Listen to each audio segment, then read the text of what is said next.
Bienvenue à toi qui viens pour la première fois. Peut-être que c'est la première fois. Bienvenue à toi qui viens depuis la 10 000e fois. Je pense que c'est Madame Ledoux qui fait le record, hein. Elle était là à ses 10-12 ans et elle en a 80, je ne dirais pas son âge. Mais ça fait 90 ans qu'elle est là bientôt. Et oui, gloire à Dieu pour ce qu'il se passe. Gloire à Dieu pour sa main qui agit. Gloire à Dieu parce que Dieu va te bénir encore ce matin. Nous rentrons dans une nouvelle saison.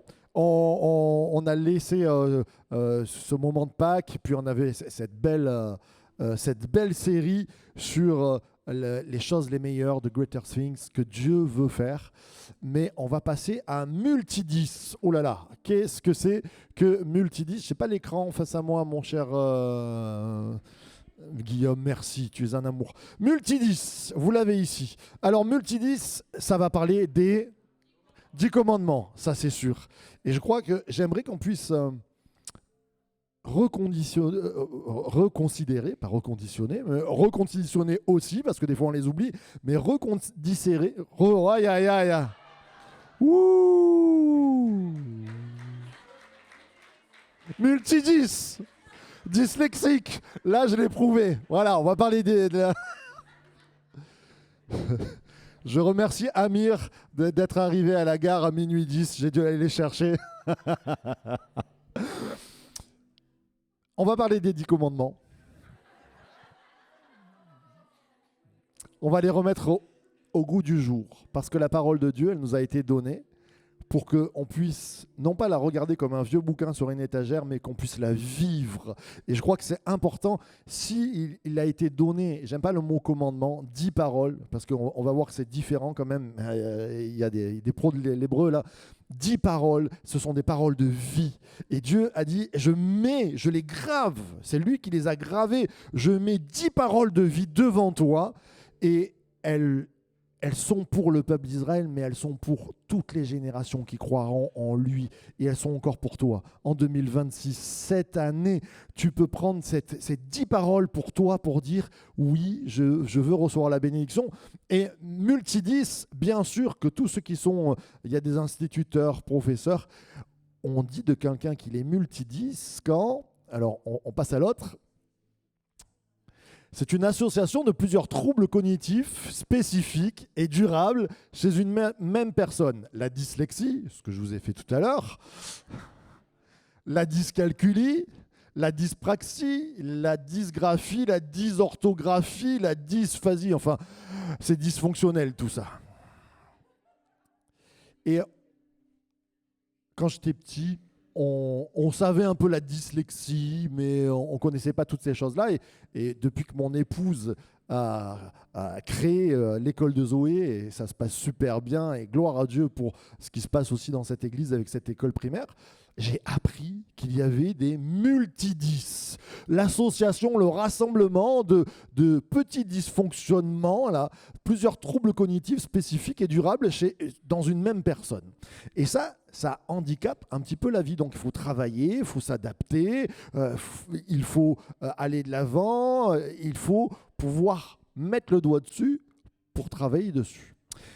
Et j'aimerais, on va passer à l'autre slide, dans notre vie des chrétiens, quelquefois on est multidis aussi. Alors ce n'est pas de la dyspraxie, ce n'est pas de la dysorthographie, mais il y a des choses qui vont mettre dans notre personnalité. Il va y avoir des troubles sur notre personnalité, sur notre caractère, sur notre personne. On peut avoir de l'anxiété, on peut avoir de la colère, on peut avoir de la tristesse, de la culpabilité, des grandes peurs, de la honte, de la solitude. Toutes ces choses qui vont affecter nos vies et qui vont nous faire rater la vie. Parce que quelquefois, il y a des peurs qui nous font rater la vie. J'ai connu des personnes, elles se présentaient pour passer un examen, elles n'arrivaient plus à dire aucun mot ou dire aucun souffle avec un instrument. Je connais un membre de ma famille, il faisait de la clarinette. Quand il est arrivé devant le jury qu'il a dû passer, plus aucun souffle ne sortait. La peur l'avait saisi. Quelquefois, il y a des peurs qui nous saisissent par rapport à ce qu'on a vécu dans notre enfance, par rapport à ce qu'on a pris de la vie. Et donc, il va y avoir des choses qui vont être des troubles dans notre vie spirituelle. Et j'aimerais te dire, si tu es multidis spirituel, Dieu a prévu multidis paroles pour te bénir et pour te sortir en 2026. C'est ça qui est bon. J'aimerais entendre un applaudissement sur ce que Dieu va faire. Et donc, il a prévu les 10 commandements et on va les voir ensemble pendant ces 2 mois. Tu n'auras pas d'autre Dieu, tu ne feras pas d'idole, tu ne prononceras pas le nom de Dieu en vain. Souviens-toi du jour du sabbat, honore ton père et ta mère, tu ne commettras pas de meurtre, tu ne commettras pas d'adultère, tu ne voleras pas, tu ne porteras pas de faux témoignages, tu ne convoiteras pas. On va les voir ensemble un petit peu, mais souvent on les prend parce qu'on met derrière ce titre, et là je l'ai mis, 10 commandements. Et commandement, ça fait penser à discipline et c'est se lever. Alors bon, j'ai pas d'autre Dieu ce matin, ça va. Je ne me suis pas fait d'idole devant moi, ça va. J'ai pas prononcé le nom de Dieu, il faut que je fasse. Il faut. Ça c'est, je pense, une petite erreur. Parce que quand Dieu a parlé et a donné ces 10 paroles, il a dit, et Dieu parla. Et Dieu dit. Et Dieu donna des paroles. Et je vous rappelle qu'il a créé le monde par... Ils n'y étaient pas du tout. Là. Allez, on va le refaire. Dieu a créé le monde par ça. Et donc, il continue avec les 10 paroles. Il faut qu'on enlève les 10 commandements de notre tête. Les 10 paroles, ce sont 10 paroles qui vont recréer la vie dans tes troubles cognitifs, dans tes troubles d'anxiété, dans tes troubles du passé, dans tes troubles du présent, dans tout ce qui peut affecter ta personnalité. Dieu a dit, je donne une réponse. Ce n'est pas une discipline, ce n'est pas des commandements pour dire, il faut que tu fasses ça, mais ce sont des voies, des chemins de vie qui vont réparer ta vie. Et c'est ce qu'on va voir ensemble, on va le travailler.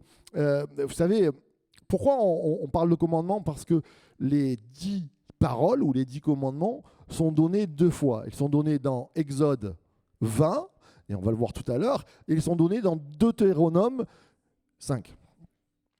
Deutéronome 5. Deutéronome, c'est un livre de la Bible, ça veut dire 2 fois la loi. Parce que 40 ans après, Moïse, avant de rentrer, il dit, avant de rentrer dans la bénédiction, avant de rentrer dans le pays, je vous répète, et c'est lui qui va instaurer, il va dire, voici, il y a 10 préceptes. Je vous rappelle les 10 préceptes. Sur cette parole, on va dire commandement. Et je crois qu'il y a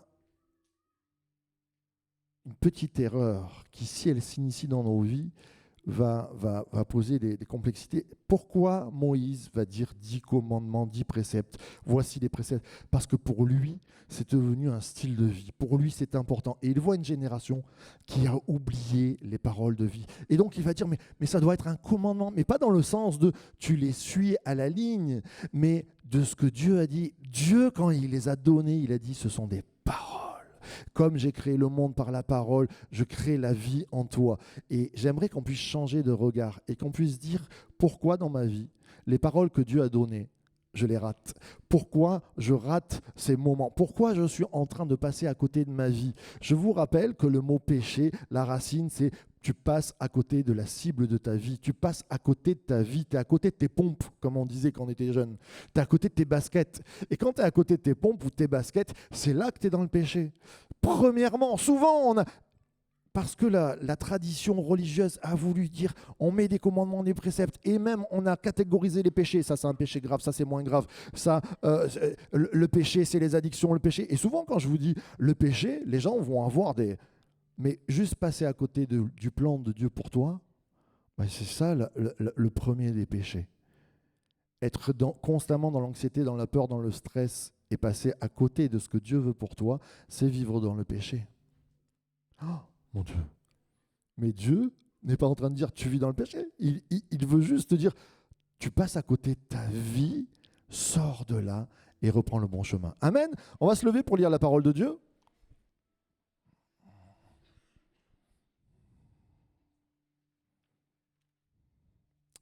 Exode au chapitre 20.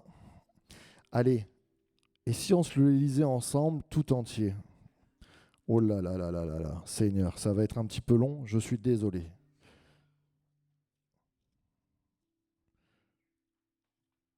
Exode 20, je vais prendre à partir du verset 1.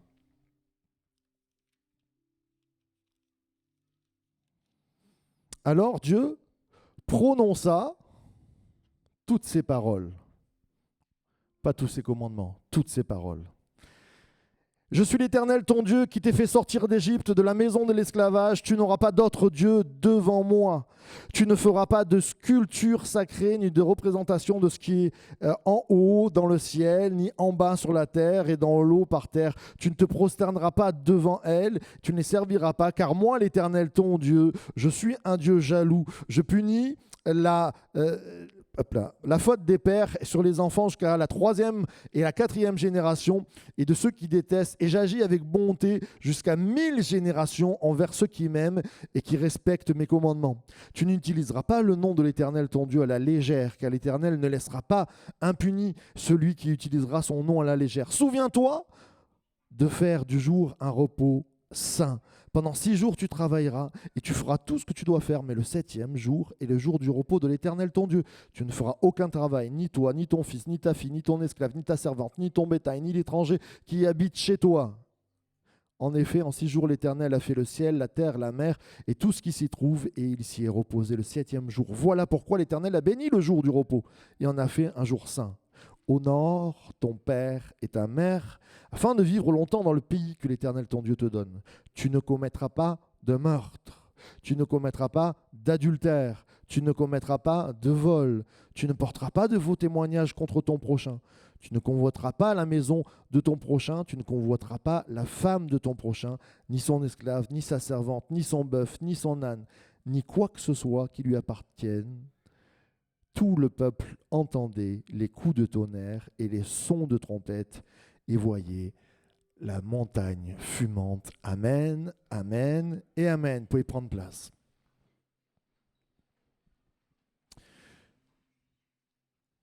Quand nous lisons ce passage, alors Dieu prononça toutes ces paroles, des paroles de vie. Dieu a créé le monde par sa parole. Gravez ça dans votre cœur.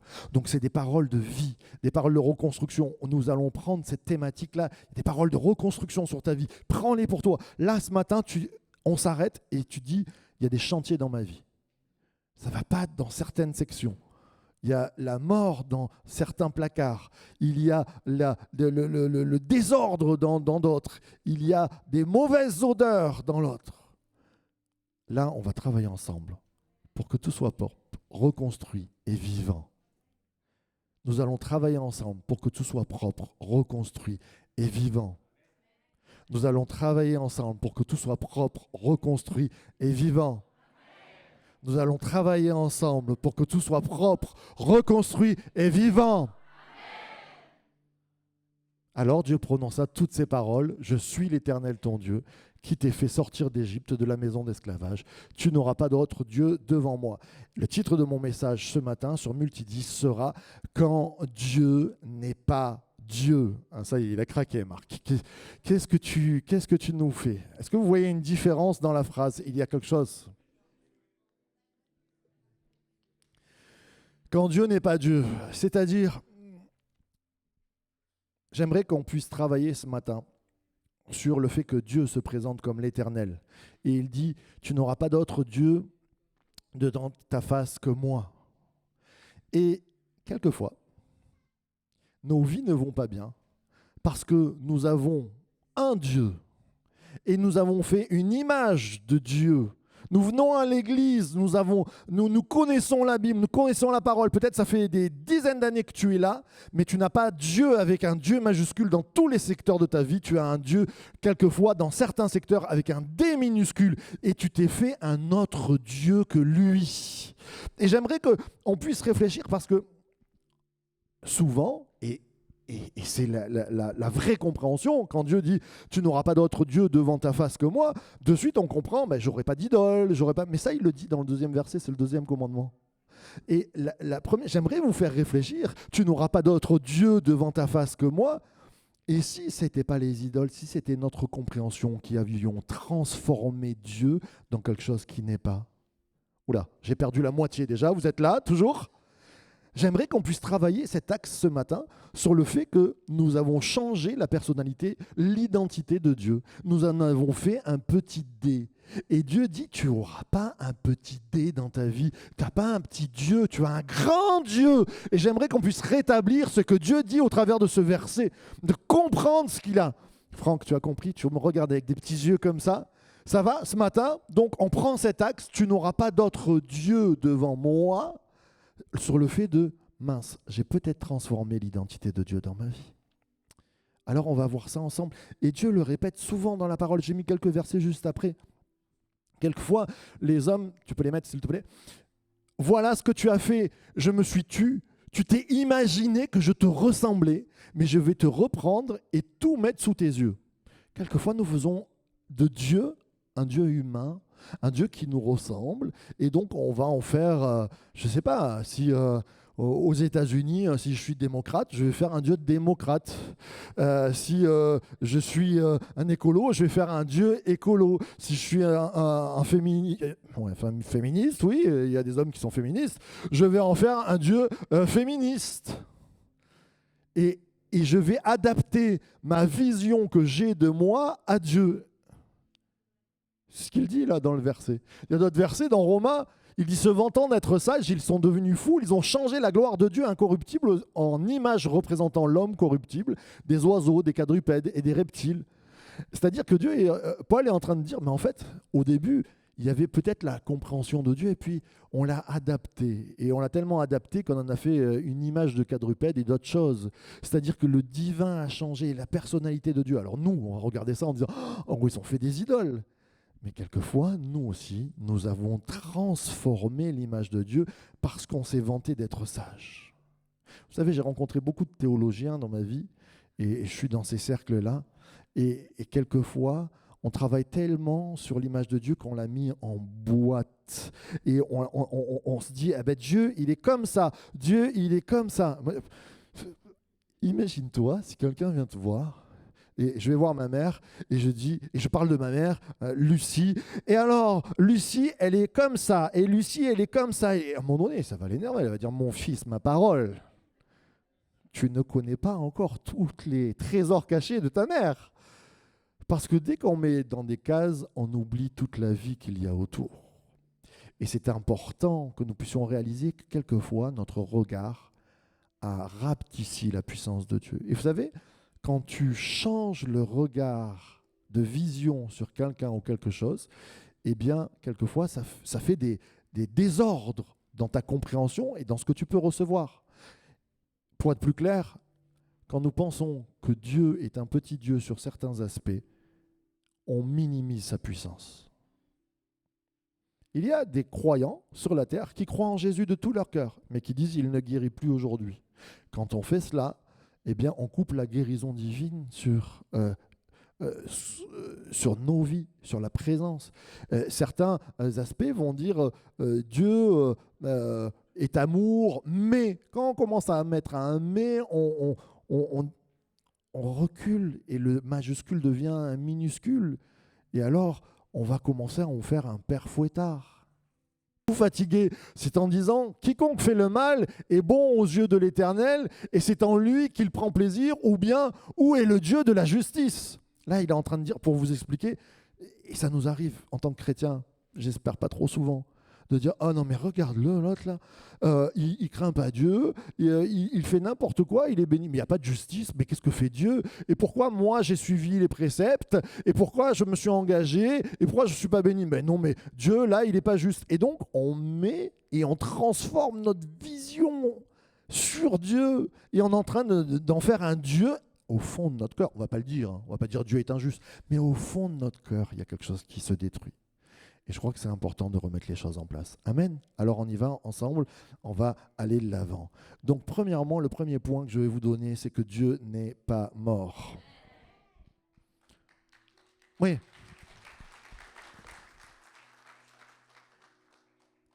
On a souvent mal compris cette phrase de Nietzsche, qui est un philosophe, qui a dit « Dieu est mort ». Oh là là, les prédications que j'ai entendues qui étaient un peu, des fois, à côté de la plaque sur ça. Quand Nietzsche dit ça, c'est une réalité dans sa vie, mais ce n'est pas Dieu grand D, c'est Dieu avec un petit D, c'est-à-dire ce qu'il voit de la religion de ses pères et ses mères, c'est la mort. Il est fils de pasteur. Il perd son père à 4 ans. Et il est élevé par sa maman qui est hyper religieuse, dans un cadre très strict, protestant. Et il est là et il voit le déclin de la foi au milieu de l'Église. Il voit qu'il y a beaucoup de façades et tellement peu de réalité chrétienne qu'il est en train de dire Dieu est mort. C'est là où il va parler. Et ça le dégoûte tellement qu'il va devenir athéiste et qu'il va dire, il va parler du surhomme, il va travailler, il va dire nous avons les capacités. Bon, on a vu avec l'histoire que les surhommes ils s'arrêtent vite quand même, mais c'est très intéressant de se dire et quand nous avons fait mourir Dieu dans nos vies. Dieu est éternel, ça c'est clair, Dieu ne peut pas mourir, mais nous avons fait mourir une vision du divin dans nos cœurs. Nous avons fait mourir sa toute-puissance, sa toute-justice, son amour incompréhensible. J'aime ce verset qui nous dit, nous ne pouvons comprendre l'amour qui est profond, large, de toutes les dimensions qui sont infinies. C'est une infinité impossible. Et pourtant, elle est bien réelle. Et quand on le fait rentrer dans des petites cases, alors oui, on tue l'image de Dieu. Mais Dieu n'est pas mort. Et on passe à l'autre slide. Je suis l'Éternel ton Dieu. Dieu se présente dans ses paroles de vie. Il va dire, je suis l'Éternel ton Dieu. Et il va utiliser le tétragramme. Ouh là là, Seigneur, je ne veux pas vous perdre ce matin. Le nom qu'il est en train de donner, c'est 4 lettres. Donc le tétragramme, Yud, Ev, Vav, E, c'est un nom qu'on a un peu perdu, mais qui veut dire en gros le verbe être. C'est une très bonne traduction, l'Éternel. C'est-à-dire, j'étais, je suis, je serai. Je me présente, je suis hors du temps, mais je suis dans ton temps. Je suis hors du temps, mais j'étais dans le temps de ton père. Je suis hors du temps, mais je suis dans le temps de tes enfants. C'est bon ça quand même.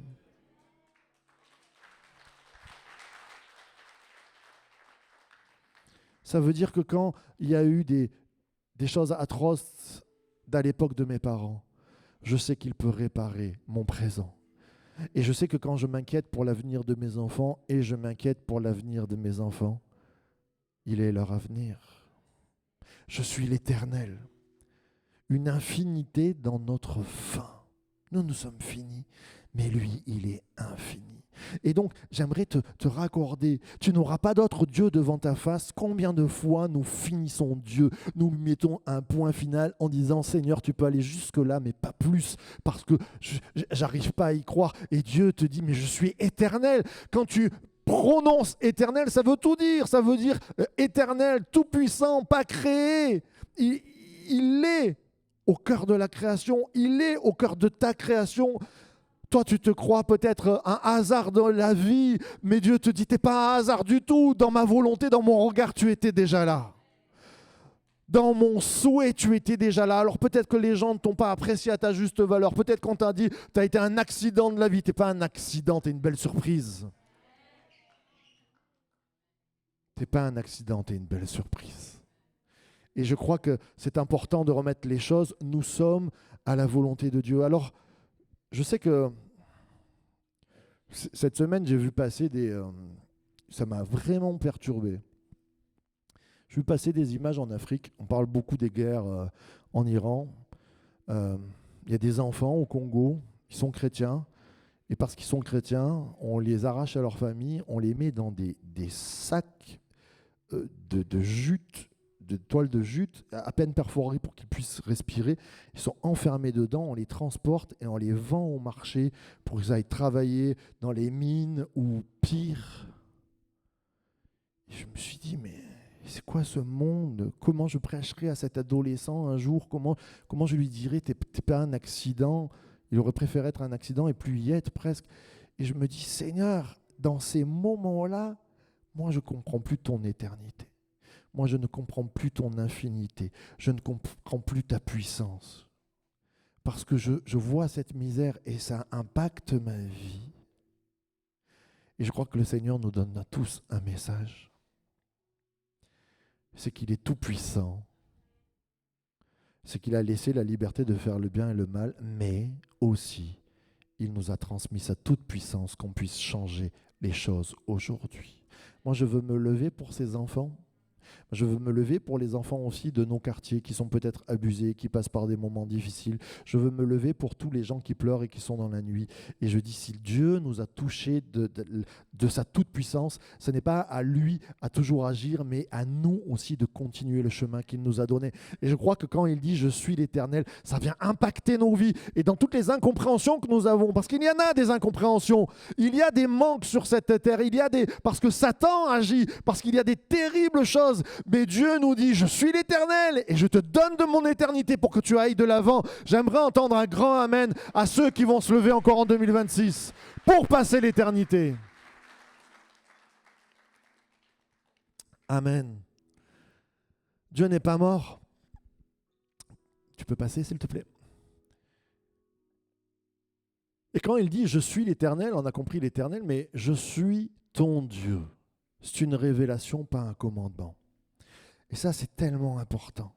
Je crois que les croyants, combien de fois nous sommes rentrés dans un mode commandement? Ça, c'était la loi, un mode tradition, un mode où nous nous enfermons dans une discipline et la vie vécue avec Dieu devient une discipline de commandement. Mais Dieu dit, j'ai donné 10 paroles. Et la parole qu'il donne, la première, je suis ton Dieu. Je suis ton Dieu. Le ton, il est tellement important. C'est-à-dire qu'il y a une relation avec nous. Il y a une relation. C'est là où je veux vous amener. Dieu, on le fait mourir peu à peu quand nous rentrons dans une routine de commandement. Quand nous rentrons comme si c'était un patron et nous des employés. Comme si nous rentrons comme si c'était un tyran et nous les sujets. Dieu nous dit, je suis ton Père. Rappelez-vous que la plus grande révélation de Dieu, de Jésus, les gens viennent voir Jésus et disent, comment tu pries? Tu pries qui? Tu pries comment? Et ils s'attendent peut-être alors on va prier le nom d'Adonai, on va prier le nom d'El Shaddai, le nom de Yahweh, le nom de l'Éternel. Et non, il va dire, quand tu pries, tu dis notre Père. La révélation de Jésus sur Dieu, elle est là. Hein. Notre Père, je suis ton Dieu, je suis ton Père. Dieu n'est pas mort plus que ça, il nous donne une révélation. Il ne nous donne pas un guide de conduite du bon petit élève de ce que tu dois être. T'imagines si les enfants, ils se levaient et ils se disaient, bon, pour que papa ou maman soit toujours gentil et bon envers moi, il faut que j'applique toutes les règles, tout ça. Et quand ils passent et qu'ils font une bêtise, ah ça y est, je ne suis plus le fils. Ah ça y est, c'est plus mon père, c'est plus ma mère. J'ai un tyran. Une fois, j'ai écouté un prédicateur, je ne suis pas en train de remettre en cause ces choses-là. Hein. Je crois que Dieu, il y a des moments de justice, il y a des choses-là. Mais un jour, le prédicateur disait, oui, vous comprenez, Jésus, c'est notre ami, mais un jour, il sera plus ton avocat, il sera le juge devant toi. Et Dieu, c'est notre Père, et un jour, il sera le juge. Mais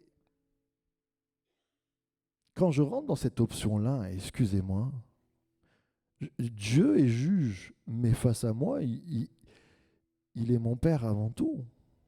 C'est pas parce qu'il peut juger certaines actions dans ma vie qu'il n'en est pas moins mon Père d'amour. Et la première définition reste, c'est un Dieu d'amour. Et quand je minimise l'amour de Dieu, quand je minimise la paternité de Dieu, quand je minimise son action bienveillante envers moi, je maximise le Père fouettard. Je maximise le juge qui va taper de son marteau, qui va dire « la sentence est prononcée ».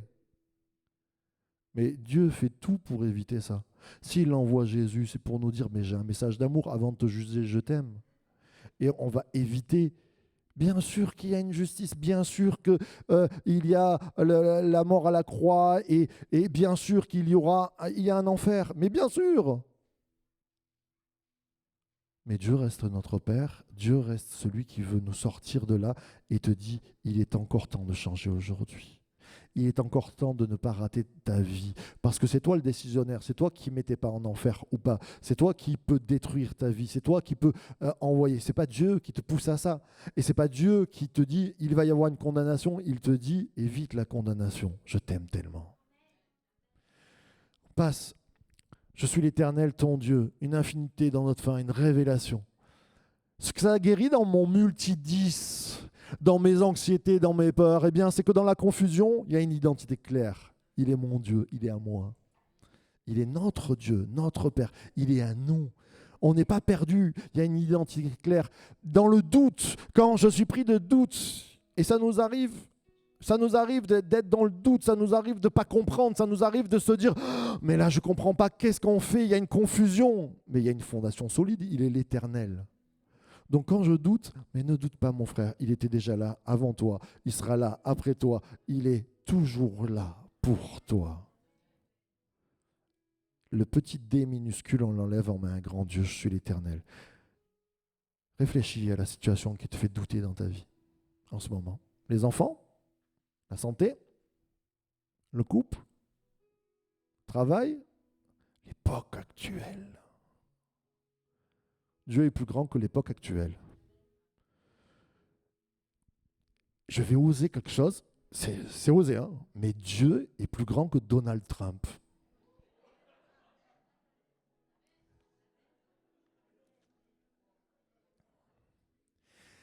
Ça vous fait rire, hein? Mais quand Donald Trump il fait on est tous comme ça, on dit qu'est-ce qu'il va dire encore? Mais je n'aurais pas dit ça comme ça. Mais cet homme a une toute puissance presque. Mais sa puissance, elle est ridicule face à la puissance de Dieu. Et qui est un homme pour me faire peur? Je parle de Donald Trump, je parle de tout ce qui peut interagir avec nous, le prix du pétrole. Oh là là, des fois le prix du pétrole il devient plus grand que Dieu. Tu t'imagines à la pompe, tu t'imagines pas, Marc, ce qui est en train de se passer. Oui, on l'imagine tous, on l'a vu. Mais ça ne minimise pas l'action de Dieu dans ma vie.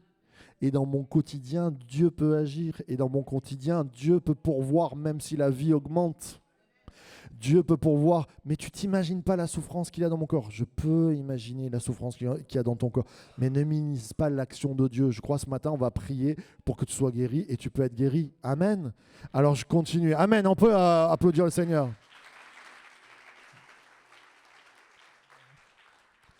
La connaissance de Dieu, dira Calvin, et la connaissance de soi sont liées. Plus tu connais Dieu, mieux tu te guéris. Plus tu connais Dieu, mieux tu te guéris. Il y a des personnes qui sont anxieuses ici, anxieuses. Eh bien, tu peux être guéri ce matin de ton anxiété. Il y a des personnes qui sont dans la peur, tu peux être guéri de ta peur. Il y a des personnes qui sont dépressives, tu peux être guéri de ta dépression.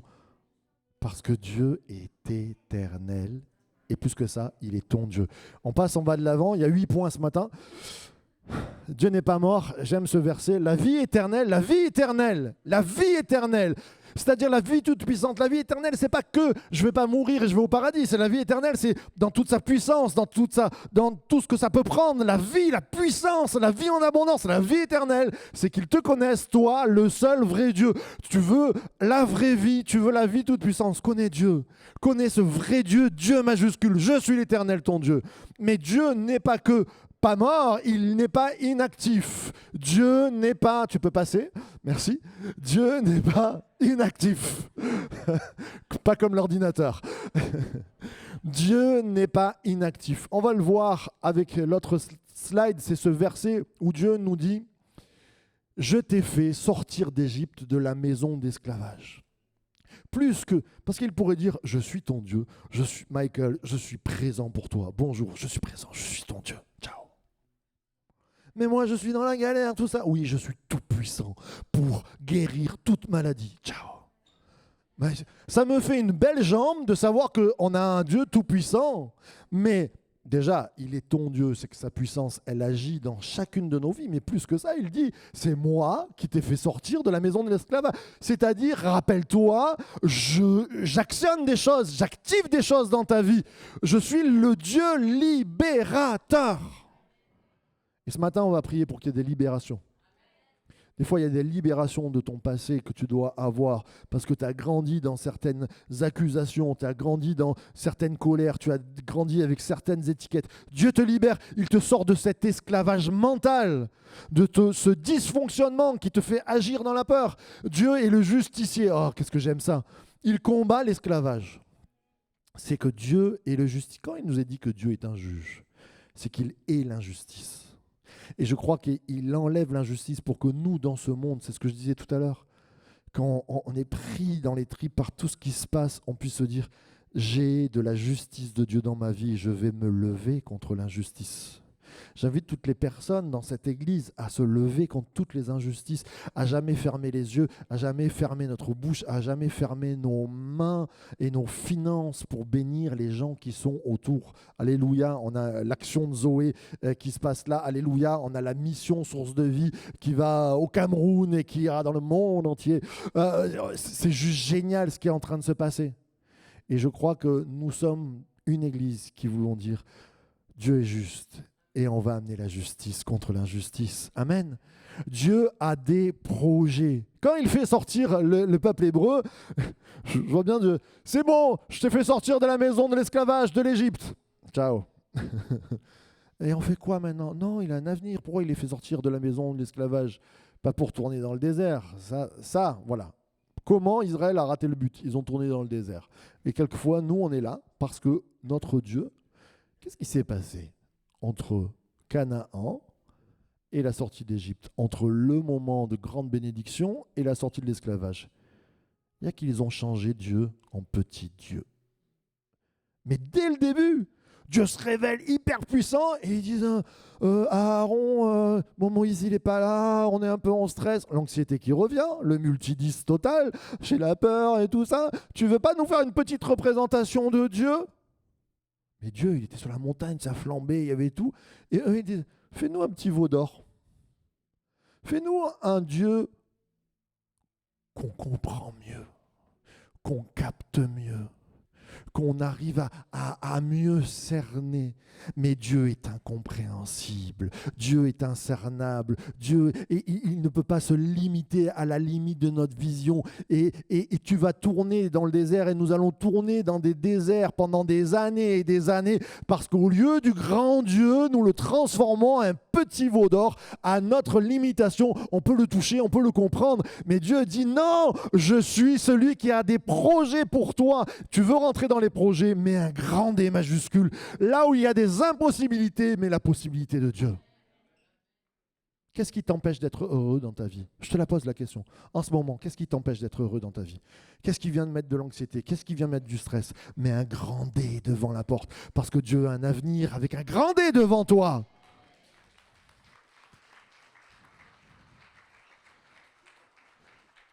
Dieu n'est pas inactif par son éternité. Je suis l'Éternel, il touche notre temps. Par son éternité, son doigt se pose sur notre temps. Et c'est maintenant, c'est ce moment où Dieu met son doigt là dans ton présent. C'est son éternité. Quand je dis son éternité, c'est sa toute-puissance, son infinité, son incompréhensibilité. On ne peut pas tout comprendre, mais il pose le doigt sur ta vie ce matin. C'est pour ça que je suis réjoui, parce que je crois que ce matin, il va y avoir des guérisons. Parce que je crois que ce matin, il va y avoir des libérations. Parce que ce matin, tu écris avec un grand D ton avenir. Des fois, je rencontre des jeunes, ils me disent, si j'avais pas ça, je voudrais que la vie s'arrête. Et des fois, le pas ça, c'est juste, heureusement que j'ai ce copain. Heureusement. Et je me dis, waouh, Seigneur, le Dieu veut plus pour toi que tu sois jeune, que tu sois vieux, que juste des relations où tu t'agrippes à quelqu'un, que tu te dis c'est lui ou c'est elle mon sauveur. Dieu te dit mais il y a beaucoup plus que ça. Il y a un avenir de paix, de joie, il y a un avenir où tu vas construire et tu vas amener des choses. Tu n'es pas fini tant que tu es ici. Et même quand on sera là-haut, vous inquiétez pas, je pense qu'on va avoir du travail et on va travailler pour Dieu et on va travailler avec Dieu. Dieu a des projets de paix pour toi. Alors dis-toi que tu as un avenir. Il touche avec son doigt. Tu peux... Oui, c'est bien. Qui t'a fait sortir d'Égypte. Dieu ne dit pas obéis-moi. Et ça, c'est le commandement. La vision commandement, c'est obéis-moi. Alors, il faut que je respecte. J'aurai qu'un Dieu devant ma face. Non. Il dit regarde ce que j'ai déjà fait. Regarde ce que j'ai déjà fait. La guérison, amen. Est-ce que je peux voir des mains, des personnes qui ont vraiment été guéries par Dieu? Pas une chimio, mais vraiment, vous avez vu le miracle. Voilà. toutes ces personnes-là, tu peux les prendre à la sortie et dire non, raconte-moi. Dieu agit encore aujourd'hui. Est-ce que je peux voir des mains, des personnes qui, mais vraiment, hein, qui étaient au bout, qui se sont dit c'est fini, j'ai même plus envie de vivre, et qui aujourd'hui ont repris le cours de la vie. Dieu agit encore aujourd'hui. Il ne te dit pas obéis-moi, il dit regarde ce que j'ai déjà fait. Et dans toutes les vies des chrétiens qui ont vécu des choses, regarde ce que j'ai déjà fait. Je t'ai sorti de la maison d'esclavage avec un grand D et je peux te sortir encore de tes galères avec un grand D. Amen. Si tu peux passer.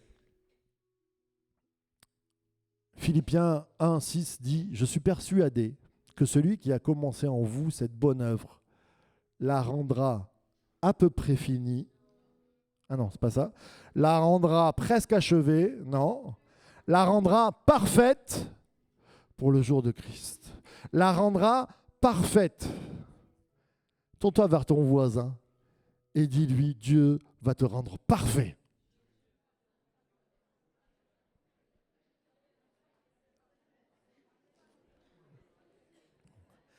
Alors, j'ai vu déjà du doute avec un petit dé dans les regards.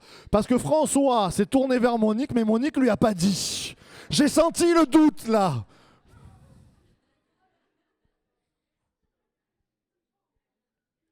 Dieu va mener au bout. Je plaisante, bien sûr. Je suis persuadé que celui qui a commencé en vous cette bonne œuvre la rendra parfaite. Il est incomparable, il est Dieu. J'appelle les personnes pour la prière à se mettre sur le devant. Je l'ai dit tout à l'heure, de son éternité, il touche notre temps. De son éternité ce matin, il touche ton temps. Dieu est incomparable. Et ce matin, si ça t'a parlé dans tes craintes, c'est le moment de venir chercher. Tu sais, il y a, je crois, notre action. Il y a toujours une action de l'homme envers Dieu pour la bénédiction. C'est ce qu'on appelle la repentance. La repentance, c'est pas forcément pleurer, crier, tout ça. C'est le mot, c'est changer d'avis. C'est je change d'avis sur la puissance de Dieu. Ce matin, je change d'avis sur la puissance de Dieu. Dieu peut me guérir. Je change d'avis sur la puissance de Dieu pour mon couple. Je change d'avis sur la puissance de Dieu pour mon avenir. Je change d'avis sur la puissance de Dieu avec un grand D pour mes enfants. Je change d'avis aujourd'hui. Dieu est incomparable. Il est Dieu. Approche-toi. Venez, nous allons prier. Nous allons prier pour la guérison dans votre corps. Nous allons prier pour qu'il y ait un changement. Tu es en haut, commence à descendre. Il y a un avenir pour toi. Venons prier auprès de Dieu. Il est le Tout-Puissant.